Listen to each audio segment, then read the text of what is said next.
Journey of the Sparrows, Chapter 9. My cheeks were warm as I began to walk home. It had stopped raining, and Father Jonathan's help seemed to be a sign of the Virgin's blessing. Partway down one block, I noticed a store window. It was crowded with religious objects, and a brown and white cat with one ragged ear tiptoed through ceramic statues of the saints. The cat wound its way past the precious objects almost disdainfully and suddenly sat, licking a paw, its head twisted to one side. I giggled. For some reason it reminded me of the Quetzal lady. A hand-painted picture of blonde Jesus was propped up behind the cat. Jesus' forehead was creased, and his eyes were looking toward heaven. I could do it, I thought. I could do that painting. The one I'd done for Tomas and Marta was just as good. I walked quickly the rest of the way home, thinking of my drawings, the aspirin, and my part-time job. When I entered our rooms, Marta was with Julia, whose face was flushed. I began to show them the food and aspirin, but Julia interrupted me. Marta brought us a letter from Mama and read it to me. Things are so bad. Mama used all of her money and sent Teresa north with strangers. They're supposed to bring Teresa to Marta's address, but they should have been there already. I set the food down and reached for Mama's letter. I pray that I have sent Teresa with good people, Mama's letter said. I'm afraid, my children. Write me as soon as you have her. Julia's eyes were big. Mama must be desperate to send Teresa alone. I nodded, feeling dizzy.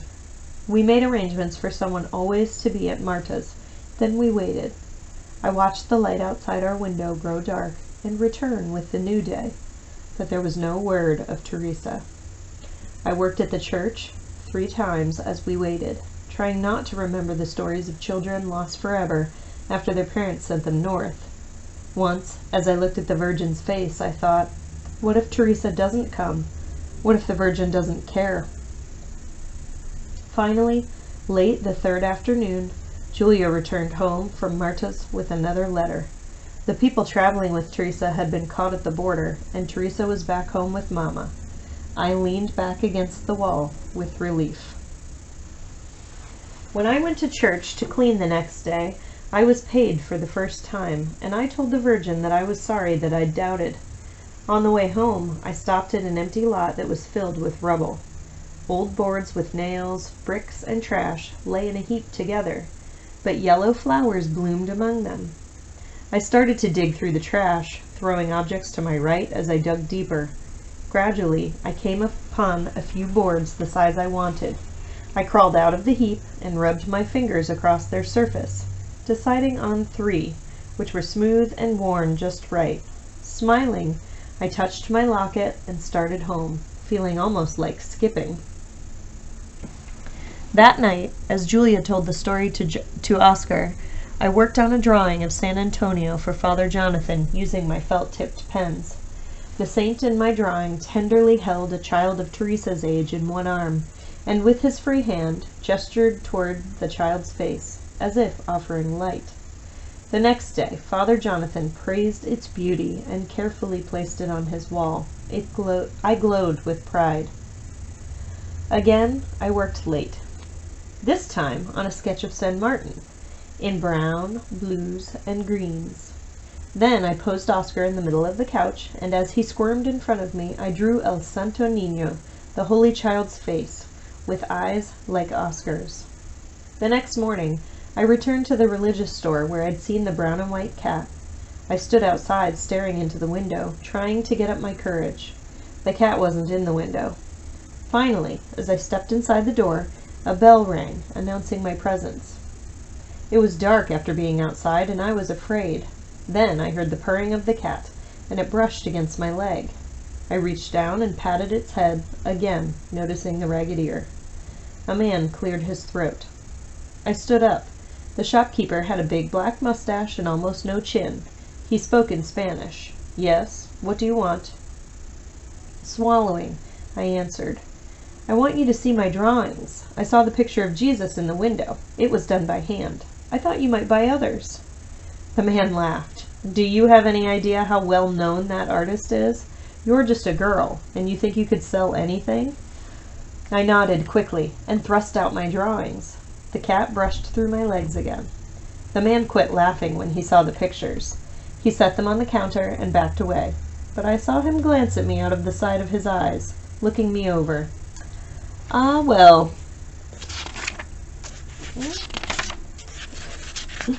Ah, well, they're not bad, he said. But people, they don't pay much for things like this. I'll just make a few nickels from them. How much do you want? $5 apiece. I forced out the words. No, no, too much. The man shook his head, his mustache swaying, and handed them back to me. Way too much. I stood there, not knowing what to say. Tell you what, the man said. $2.50 for this one, $3 for the other. Nothing higher. The cat jumped from chair to the counter. $3 for that one, $3.50 for the other, I said quickly. The man nodded. The cat meowed as I went out the door, the bell ringing again. As soon as I was out of the shopkeeper's view, I leaned against a wall. Me, Maria, I had sold my drawings. Papa, Mama, you'd be proud. The money felt warm in my hands as I showed it to Julia. Immediately, I began working on another drawing. Each time I went to work, cleaning at the church, I stopped in front of the Virgin and prayed for Mama, Teresa, Oscar, and Julia, and her coming baby. I also prayed that it was all right that I was friends with Tomas. At home, Julia and I didn't talk about what might be happening in Mexico. Now that we had more food, Oscar's color improved and he seemed to have more energy.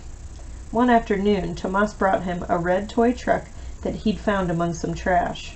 We took Oscar out behind the building, where he made truck noises and played in the dirt, while Tomas and I sat with our backs propped against the sunny, warm bricks of our building. Tomas's dark brown hair looked bronze in the light as he leaned his head back against the red bricks. I watched his face, memorizing his features. The sun feels so good, he said, like home. What was your town like? I asked him. What did people do? Well, it was right by the ocean. People made their living by fishing. The men went out on boats, and we had wide, winding streets that went up the hill. Was it sandy? Uh-huh, everything was. The streets, the yards, but we still had lots of flowers. Did you fish? I never worked on the boats, but I'd help when they came in, and I used to work with one of my cousins at his refreshment stand that the fishermen used. Tomas began to laugh. Something real funny happened when I was working at the stand a few years ago, he said. It was down near the end of the harbor. I was 12, I guess. I'd never driven a car. And my cousin Pablo came driving up in this old gray Chevy. It was in terrible shape. I asked him if I could drive it. He said, sure, got out, and slapped me on the shoulder. So I climbed in by myself. It was still running, so when I got in the driver's seat, all I had to do was put it in gear. So I push on the gas, and the car's heading down the road straight to the waterfront.